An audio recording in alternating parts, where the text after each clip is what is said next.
Hello నమస్తే అందరికీ మంచిగా ఉన్నారా అందరూ నేనైతే మంచిగానే ఉన్నా. ఇవాళ అయితే సొరకాయ గారెలు అయితే వేస్తున్నా. మా ఇంట్లో పెద్ద పెద్ద సొరకాయలు అయితే కాస్తున్నాయి మా చెట్లకైతే. చూపించిన కదా చూసారు కదా అంతకుముందు వీడియోలో. చూడని వాళ్ళు ఉంటే వీడియోలో చూడాలి ఎంత పెద్ద సొరకాయలు పడుతున్నాయి మా చెట్లకి. ఇక కాసుడైతే బాగానే వస్తాయి. ఇక మందికి చూడ ఎక్కువ అవుతుందని ఇక నేను కూడా ఇప్పుడు సొరకాయ గారెలు అయితే వేస్తాను ఇంట్లో చూడాలి. సగం సొరకాయ అయితే గీకున్నా మొత్తం.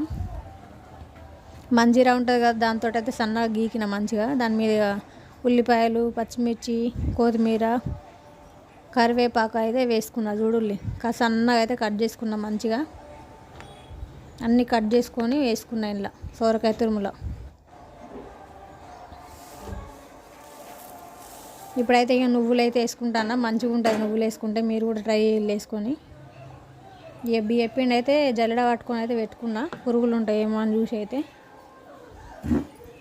దానికి సరిపడైతే వేసుకుంటాను. నీళ్ళు అయితే ఏం పోసుకుంటలేను మంచిగా. ఓకేనా, మీరు కూడా అట్లనే వేసుకోవాలి దానికి సరిపడా. ఇక ఇప్పుడైతే ఎల్లిపాయలను జీలకర్ర వేసి అయితే మంచిగా దంచి ఇంత వేసుకున్నా. 2 ఎల్లిపాయలు అయితే తీసుకొని నువ్వులు అన్నీ వేసిన మంచిగా ఉంటుంది. ఇప్పుడైతే ఓం వేసుకున్న ఇంత అంతా టేస్ట్ కోసం మంచిగా ఉంటుంది. ఇంకా కారం తగినంత వేసుకున్నా, ఉప్పు వేసుకున్నా తగినంత.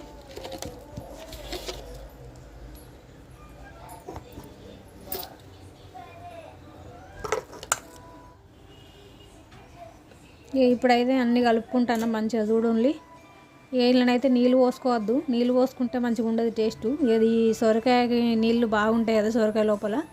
ఇక దానికి సరిపడానే మనం కలుపుకోవాలి బియ్య పిండి అయితే. అట్లనే టేస్ట్ మంచిగా ఉంటుంది. ఇక నీళ్ళు అయితే పోసుకోవద్దు. నీళ్ళు పోసుకుంటేనైతే టేస్ట్ అంతా చేంజ్ అవుతుంది, మంచిగా ఉండదు తింటే కూడా.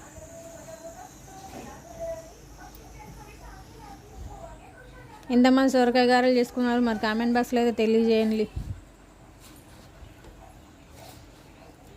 ఇట్లా చూపించిన విధంగా అయితే కలుపుకోండి. ఇవన్నీ వేసుకుంటేనే మంచిగా ఉంటుంది.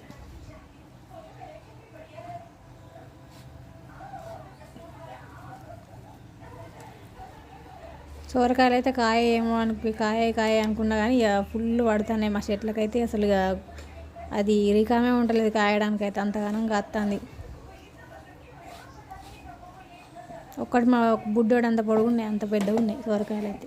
మా అమ్మ వాళ్ళ ఇంటి కంచెలు తీసుకొచ్చిన చెట్టు గింజలు మంచిగా వస్తున్నాయి. మా వాళ్ళకైతే తక్కువ పడేది కానీ మాకైతే బాగా పడుతున్నాయి. ఇక బియ్య పిండి అయితే ఇంతంత పోసుకుంటాను. మళ్ళీ తడి ఎక్కువైనట్టు అనిపించింది, అందుకనే పోసుకున్నాను.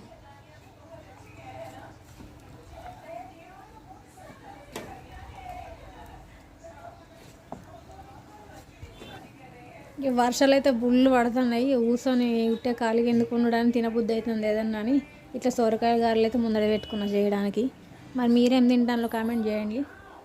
ఇప్పుడైతే ధాన్యాలు అయితే మంచిగా దంచి అందులో వేసుకున్నా. ధనియాల పొడి కూడా వేసుకున్నా, మంచిగా ఉంటుంది. మీరు కూడా వేసుకోండి. మధ్యలో తలుగుతాను సూపర్ ఉంటుంది. ఇక నూనె అయితే పెట్టుకున్నా గ్యాస్ మీద. సూషిల్లో ఎట్లా కలుపుకున్నానో ఇట్లా అయితే కలుపుకోవాలి బియ్య పిండి సరిపడా. ఇలా నీళ్ళ సుక్క కూడా వేయలేదు, మంచిగా ఉంటుంది. ఇక నూనె అయితే కాలింది. అప్పాలైతే వేసుకుంటాను చూడండి ఎట్లున్నాయో. ఇట్లా ఎర్రగానైతే కాల్చుకోవాలి. ఇట్లా నేనైతే నూనె కవర్ అయితే చింపుకొని దాని మీద అయితే ఇట్లా ఒత్తుకుంటాను, మంచిగా వేస్తాను చూడండి. మధ్యలో రంధ్రం పెడితే ఏమవుతుంది అంటే మంచిగా గాలుతాయి, మంచిగా కరకరలాడుతాయి. మెత్తగా ఉంటే మంచిగా ఉండదు ఇది, అందుకని కొంచెం కరకర మంచిగా కాల్చుకోవాలి, సూపర్ ఉంటాయి.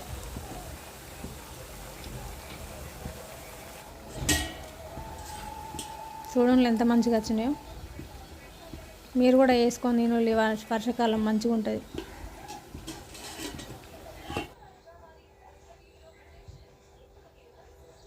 చేసినా కానీ 1 గంట సేపులనే ఓడగొట్టిల్లు మా ఇంట్లోనైతే. మీ ఇంట్లో కూడా అంతేనా? కామెంట్ బాక్స్లో తెలియజేయర్రి. సూపర్ వచ్చినాయి, తింటే మాత్రం బాగా సూపర్ ఉన్నాయి.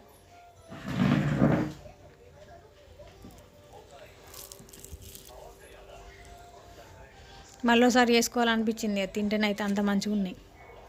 మీరు కూడా తప్పకుండా ఇదే విధంగా ట్రై చేయాలి, తినొల్లి. కామెంట్ బాక్స్లో ఎట్లా వచ్చినాయో కూడా తెలియజేయండి నాకు. సొరకాయ గారెలు మంచిగా ఉన్నాయా? మీకు కూడా నచ్చినాయా? నచ్చితే లైక్ చేయండి, షేర్ చేయండి, సబ్స్క్రైబ్ చేసుకోండి. మౌని వ్లాగ్స్.